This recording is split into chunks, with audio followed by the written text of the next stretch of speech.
Fadi, thank you so much for your time. It's great to see you. Pleasure to be here, Vernon. Thank you for having me. Well, welcome to Binance Blockchain Week Dubai. It's very exciting to have Binance here. Is there anywhere else that is driving Web3 and crypto as much as Dubai and the UAE?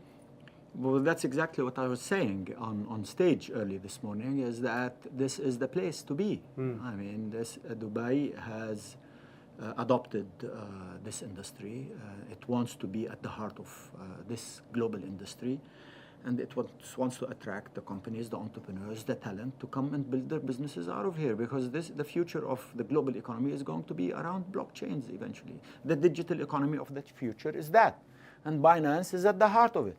I mean, and since Dubai wants to be at the heart of this industry, so there is an incredible match here. There's a symbiosis in many ways.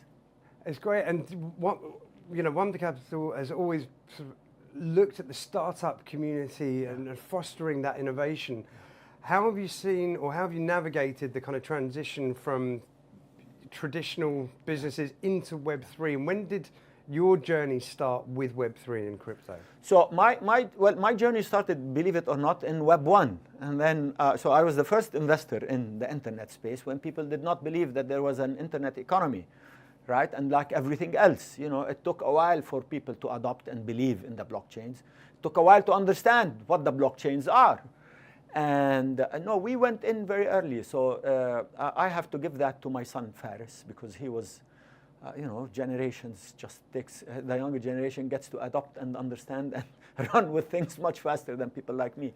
But I understood the entrepreneurship journey, and we moved along with it. So we're very early adopters of this story. So very early, maybe 10 years ago. What did that look like when your son kind of came to you and went, Dad, I think you should have a look at this? I'm an entrepreneur, right? And so I understand risk, I appreciate risk. I'm also an investor. And I also I have tried to read about it and educate myself early on.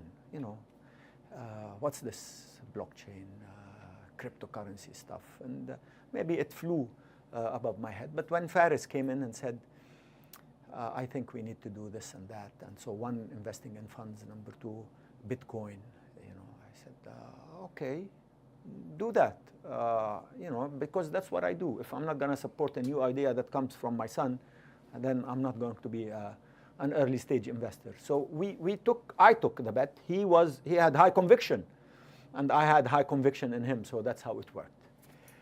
What advice? And we've benefited, right? Because when you're early, you're gonna, and you're patient.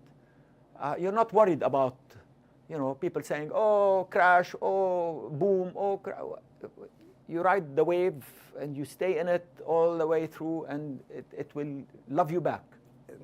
Beautifully put. Beautifully put. As an early investor into startups, what advice would you give to the businesses that are starting to grow, especially kind of in the MENA region?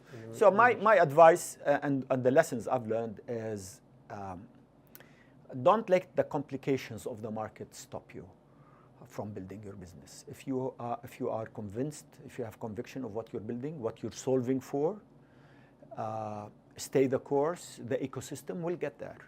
If you're doing something new, but the ecosystem is also in constant movement. So build the team.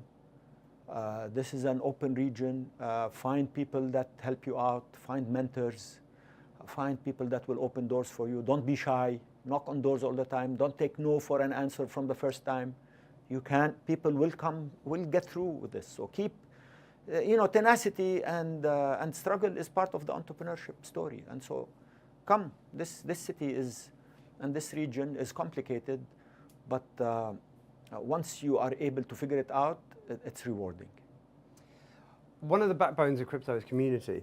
And I wondered if you could speak to how you found the Web3 and crypto community compared to kind of TradFi back in the day. Is it more inclusive? Is it more open? I guess because it's more community. Yeah, everyone's at the pinnacle trying to drive forward. It's more community. I feel the power of community. Yeah. I feel there's more collaboration. I feel in Web 2.0 or Web 1 in the region, there weren't too many people anyway. I mean, there were few companies popping up, But I feel that there is this aura around this industry, and there is this feeling that something disruptive and something big is going to happen, and it's exponential. You know, even the internet was, we thought it's exponential, but no way to compare to where it is. And then once AI sits on top of this thing, and I mean, I don't think I'll be able to grasp what was going to happen. But yeah, so there is this thing that you feel that there's a breakout. Momentum. We're going to go somewhere else. Suddenly you don't feel it, you know, because everything exponential, you know, the sea would be calm, and you don't think anything is happening. You say, where is it? Where is this blockchain thing? I don't feel it. And then suddenly you are going to find a tsunami coming on your way, because that's what exponential is. It moves so rapidly to the next life. And I think we're just starting to taste it and feel it, specifically when AI came to play in this game. When you look at new businesses, what are the things that sort of stick out for you as being investable? Because it takes a keen eye to be able to see what is going to be rather than what is now. Yeah, no, look, I mean, DeFi and finance is the core of what needs to be disrupted, in my view. I mean, this is so critical at this stage. And the incumbents better realize that. And I think regulators need to have a serious talk about this, because the industry is not going to go away. The entrepreneurs are not going to go away, no matter how much you're going to stop them. They're going to always find a place to go and build. And even though it might look, you know, some people say this is a shady industry, etc. You can say all you want about this. If you look at history of entrepreneurship, if you look at the history of disruptors, they always said something bad about them until they became the dominant player, because they kept at it. They kept at it. And I think finance needs to have a serious look at this, and specifically in a world that is politically complicated, and it's dominated by one single currency, and the regulator of what that single currency, you know, the global south has ideas and wants freedom, and freedom is essential. And so if you want to have democracy, so the freedom of finance needs to match it. There's been a lot of momentum across 2024. What are you hopeful for going into 2025? What do you foresee?